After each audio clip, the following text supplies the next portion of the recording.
This is George Dionne of the Rock is George podcast, and this is a KNAC.com exclusive interview with solo artist and Fates Warning guitarist Michael Abdow.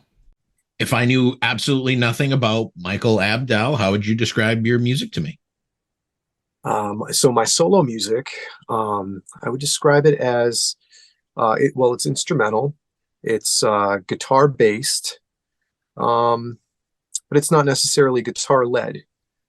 So they're compositions, and my main instrument is guitar. That's my voice.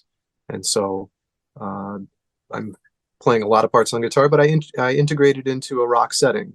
And it's primarily electric guitar with a rock band ensemble. It dabbles all over the map. It gets heavy. It gets minimalistic. Sometimes it's acoustic. Sometimes it's clean. A lot of times it's high gain. So it's always heartstrings, though. I'll say that much. That's kind of what I gravitate towards, I think when a lot of people, at least from my generation, think of a guitar album, they think of the Shredders like Marty Friedman and YNGWIE MALMSTEEN and STEVE VAI and stuff like that. But you're not like that at all. You're more technical based and progressive rock for the most part. Definitely progressive rock. So I love all the technique. I love I see that stuff as just the dynamic. So I want my dynamics to always be as wide as possible, loud, soft, fast, slow. It's all I try to keep it all at my disposal. So it may not necessarily at any given time fall into a stereotype where if you hear a guitar record, you're going to hear a pyrotechnics. That might happen sometimes, but I kind of fell in love with the genre from players like Al Di Meola, where you're going to hear, you put on one of his records and his reputation precedes him, so you think you're going to just be blown away by this guitar playing right off the bat, but no, you hear these compositions and the guitar is kind of like guiding it and the music's kind of massaged out, and then he'll bring in that fury and the fire to create the tension and the release, and that's kind of what I love to do when I'm writing. Your latest album, it's your fifth solo album, Séance in Black. It comes out October 6th on Couch Cat Records. Is there a significance to the title? Séance in Black. Yeah, so when I was writing the record, it kind of took, all of my records kind of have a sort of an autobiographical theme, although I don't like to present them as such because I want people to find themselves in the music. But so Séance in Black became, a time when, the last 3 years I was spending a lot of time alone writing, a lot of self-discovery in the music, and the music kind of turned out, I think when you put it on, it's instantly gripping and gratifying, but the songs are longer and you kind of settle into them almost as if they're like a mantra experience, and when I listened to them and when I was writing them, they kind of transported me to like a different, state of mind, different frame of mind, about, various ideas I had at the time or whatever. So that's kind of where the seance element comes from. It's kind of like you put it on and you kind of let it kind of take you somewhere that maybe you aren't, and that would be unique for each person, but for me, that's the seance piece. And in Black, it's just I wrote like the majority of it alone in the middle of the night, so there are other elements to it, but that's the easiest way to sum it up. And you say that the guitar is your voice and you're sort of telling an emotional story with Séance in Black. Yeah. So the meanings of my songs, I'm always discovering after I write them, because whenever I write, I try to kind of just like, be intuitive about what I want to hear and what I'm feeling. And I just kind of follow what feels right. And then usually, I get to the point where it feels complete, and then I can listen to the music and I say, wow, that came from here. Like I feel it coming from this place inside me, or whatever my life experience is at the time. And one of the songs, Eternity, kind of really crystallized some things that I didn't even know I felt strongly about until after I wrote the song. And then I started kind of made me feel some things, and I realized, wow, yeah, like that combined with a series of dreams I was having at the time is like, we're kind of like living eternity right now. It's all just happening. And you know, we think we're going through this chronology of time and events, but someday when it's all over, that's all just going to be a blink of an eye, you know, and it's going to be something that we look at as, oh, that, you know, that was a nice experience. And but I'm, now that I left my body, I'm the same as I always was when I thought I was living all that, right? So that's kind of the eternity is now sort of concept, and that's what that song's all about. You have a couple songs out as a single, if you will. Eternity is one of them, and you have a visualizer for Seance in Black. Is it tough to kind of single out specific songs in an album that sort of has an arc to it? Yeah, that's a good question, because it is very difficult. Seance in Black is actually a 10-minute song with 3 parts. So the single, I took just the first part. You know, and I kind of chose the songs a little bit objectively for singles based on what I thought would be kind of a concise representation of what I was going for. So the first part of Seance in Black is pretty gripping. It's pretty straight ahead. It's heavy. It's fast. It's one dynamic on the record, and it doesn't take long for it to really catch hold of you. At least doesn't take long for it to catch hold of me. Same thing with Eternity, but it's just on the opposite end of that spectrum. The rest of the record is like everything in between, and it kind of, like I was describing earlier with instrumental music that I love, it kind of massages out some of the ideas, you know, gradually as you go through the record. But these were more direct and on opposite ends of the spectrum. Do you play a majority of the instruments on the album, or did you bring in a band? Yeah, I played everything except for the acoustic drums. So that'd be bass, guitar, keyboards, programming. And I say programming because there's like some electronic beats in there. And I recorded, engineered, and mixed the record. And so like in the liner notes, I have a little tip of the hat to STEVE VAI, because I put, you know, the drummer Sean Denault played acoustic drums, and then I put my name, and the next to it is everything else. So I saw that in a VAI record one time. So I love him too. So I had to put that in there. Have you ever met Steve in your musical career? No, I've never met Steve, but you know, you listen to somebody enough, you kind of feel like you know them. You know, it's kind of he's a special person by far. Very inspiring. It'd be nice to meet him someday. I don't feel like I have to though, because he's given me so much already. So you got some fantastic artwork. You're wearing it right there on your shirt for your album. Who's the artist of that, and how'd you come across him? Yeah, so Kiren Bagchi, his handle is Kiren in digital.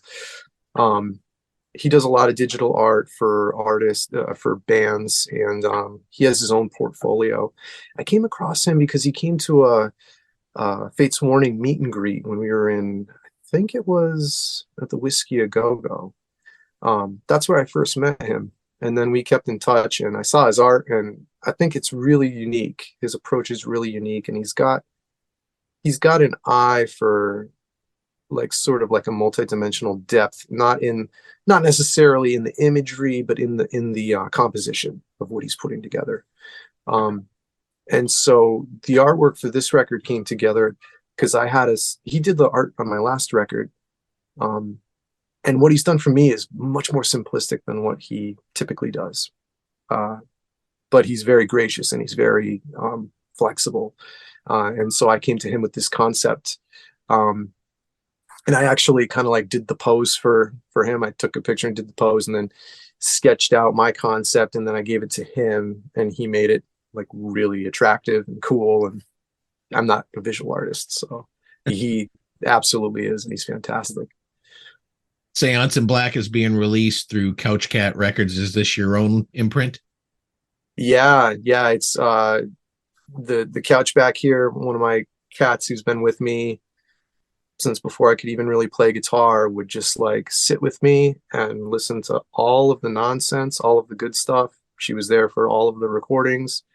And she'd passed away a few years ago, but yeah, I'm an independent artist. It's a, self-release, but for my own operation here, because I'm operating like a record label. It's my Couch Cat Records here. So I've interviewed a lot of heavy metal guys and metal guys. They love their cats, I gotta say. Yeah. They're patient. They are. I got two myself. I got two black cats. They're patient, yes, but they can also be annoying. You're releasing the album digitally as well as a physical CD. Is it just not feasible to go the vinyl route and stick with the CD? Yeah, that's exactly it. Being completely self-financed and my own record label, all of the physical merchandise, well, all of the physical musical merchandise is coming directly from me. And vinyl, to get into that, you're looking at, remastering. You're going to redo the artwork most likely. And then you're going to press vinyl, and you're probably going to wait a while. So I've been working on this record for 3 years, and I think if I was touring, if I was going out for it, it's one of my goals, and I would love to tour with my trio for this specific music. Then I would probably invest in pressing vinyl, because it would be an investment up front. But just without touring, I don't think I could move enough vinyl to recoup my costs. Although I'd love to have vinyl. I'm thinking about maybe my last 3 records. Eventually, if this, things get moving enough, I can re-release them on vinyl, because people have been asking. You're also going to be available streaming. You're directing people towards Bandcamp because it's more artist friendly. Places like Spotify and Apple Music is more of you refer to it as more of an advertising space. Yeah, I would say it's just about that. Someone on my level is not seeing any significant kickback from any of those streaming services. I respect that people like to listen to music there, and I want them to access it there if they want. So that's why I put it up there. But if they want to support, actually support the music and feel like they're, contributing to the artist, then Bandcamp and CDs directly from me are pretty much the only way to do that. And of course, the shirts, I have them available through my website, but they don't ship directly from me. So, but there's still a way to directly support me in a significant way. Now, you mentioned that you hope to do live performances for your solo work. Is it difficult with all the other things you have going on to plan something like that? I mean, you could still do something on a local level, I would think. Oh yeah, and we have been playing live. I have my trio, Sean Denal, who played acoustic drums on the record, and then Stephen Lanning Tafaro, who's a fantastic bass player out of Rhode Island. He plays in the trio too, so it's just 3 of us, and those guys are ready to go. We've been playing shows. We have a great time together and great chemistry, and they're people come to see me, and they're like, they come to see my playing. They're like, man, your band is killer. I'm like, yeah, I know. Lucky those guys want to play with me. Anyways, that's aside. To answer your question, yeah, we've been playing. We're ready to go. It's just a matter of, gaining enough momentum to actually get, maybe a booking agent involved and actually getting on a tour where we can travel outside of the area, for a significant number of dates. That's a goal that I have, that I'd like to do. Something we have in common. I saw that we were both at the YNGWIE MALMSTEEN concert up at the Worcester Palladium a few days ago. fantastic show. I know you agree. You posted something on social media. I think, it's my first time seeing Yngwie, and I just, I sort of got pulled in by the comments you read on the internet that it's boring and it's sort of self-involved, but I didn't see that at all. When I went there, it was a fantastic show. His mannerisms, the way it was presented, it was a show. He's a showman, and he's great at what he does.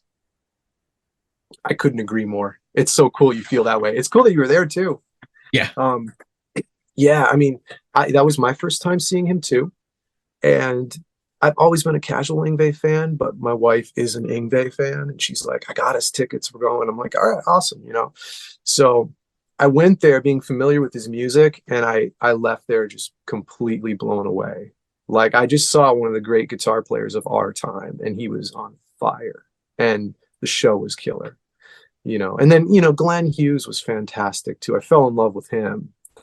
I'm not super familiar with his Deep Purple stuff. I'm a little ashamed of that, but he was a beautiful person, and he sounded incredible too. So it was just a nice night. Absolutely, a great double bill. Everything was fantastic. Well worth the price of admission. Yeah. Outside of your solo work, you worked with fellow Fates Warning bandmate Ray Alder on his second solo album called 2. It came out in June. It's a little different than what you guys do in Fates Warning, right? Yeah, for sure. Ray, he has an idea of what he wants to go for with his solo music. He wants to, with that, stay away from the progressive elements a little bit. Of course, they creep in a little bit, but he wants to write more, concise song structures. And I love that kind of music, and I love hearing vocalists like him do things like that. So, and he's also doing that with A to Z. But if you listen to both bands, I mean, they sound totally different, and it's just like different sides of his personality, I think. So we're definitely, he'll agree, because we've talked about it. We're doing the kind of deeper, darker stuff with the solo music that he's doing. And so, yeah, I kind of follow his vision for that and write him music that he's feeling and that I'm feeling too. You've been with Fates Warning since about 2016, 2015. How did you initially get the gig? Yeah, 2013, actually. I'm coming up on almost 10 years. Yeah. So yeah, it was October of 2013, and they were going out to support Darkness in a Different Light, which was just being released at the time. And they did the record with Frank Oresti on guitar, and he's A&R over at Dunlop, and so he's not able to travel extensively for longer runs. So they were looking for somebody to fill in. I think they actually had some people lined up that might have fallen through, and then they came across me through a mutual friend, and so that was a real treat, and the stars kind of aligning. It's like in retrospect, it's like I couldn't have asked for a better band to play with, more stylistically appropriate band to play with for like what I love. So yeah, I did the audition, like video audition, and then I met Jim. He's up in the Northeast here, and we got together and went through some of the songs. It was all cool, and then yeah, I went out with them for that tour, and I've been touring with them ever since. So everybody in Fates Warning seems to be doing their own thing right now. Is there a possibility of another album or tour in the future? So yeah, I can speak on the touring.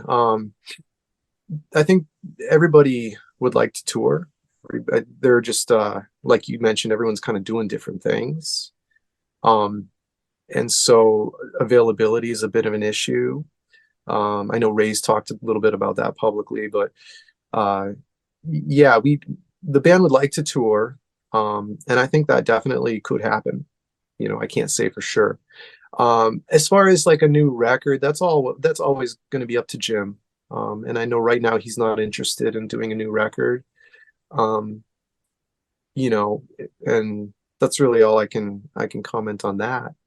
But the band is, by no means broken up or anything like that. And we still are on the group text together, and we're all friends. So, hopefully something happens. Yeah, indeed. You also have a local tribute band, 80s tribute band, Aquanett. I've actually heard of it, living in Massachusetts as well as yourself. And obviously that gives you a chance to kind of go in different directions. Yeah, Aquanett, yeah, 80s like hair metal stuff. So yeah, my whole thing, I mean, when I go on stage with that band, I pretty much look the same way I do now, just a cut off shirt, but all black still. I don't even really let my hair down when I'm on stage for maybe the past 5 years or so, but it's I love playing guitar. And so, like, as you know, up in this area, if you want to play a lot, you want to play year round as much as possible live, you're probably going to be playing in a cover band at some point. And like, that's a perfect one for me because I play, I love playing high gain rock guitar and just like doing my thing.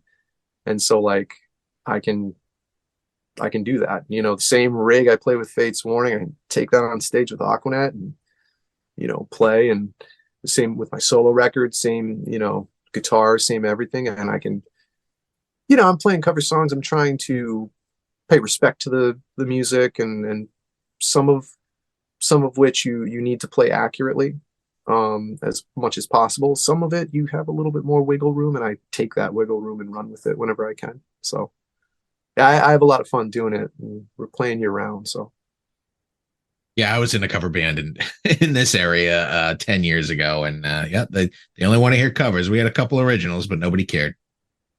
Yeah, that's Massachusetts for you, right? Yeah, not nobody everywhere. cared. Nobody cared about the originals, and people stiffed you all the time. Yeah. Do you have any other recording projects you're working on? Yeah, actually, I'm starting to break ground with a drummer, who I'm not sure if we should start saying too much about the project until we actually have something established and we're like, yeah, this is happening. But we've been talking for probably better part of 8 months, 9 months, about doing something together. And he's like an OG prog guy, from the 90s all the way back to the 80s actually, and he's one of my favorites. Well known, but not maybe as known as some of the super mainstream guys. But he's fantastic, and we're really excited to do something. And we just started trading some files and seeing stylistically what we're going to try doing. And I really love what he does. He loves what I do. So, I mean, that's enough to pursue it, So we'll see what comes of it. Awesome. Well, those are the questions I have for you today, Michael. Your new solo album, Seance in Black, comes out October 6th on Couch Cat Records, available on CD through your website and through Bandcamp, and people can also stream it at Bandcamp as well. Exactly. Yes. Thank you so much. I want to thank you for taking the time to speak with KNAC and educating us more about your solo career and yourself. And I wish you the best of luck in the future. My pleasure. Thank you so much, George, for having me.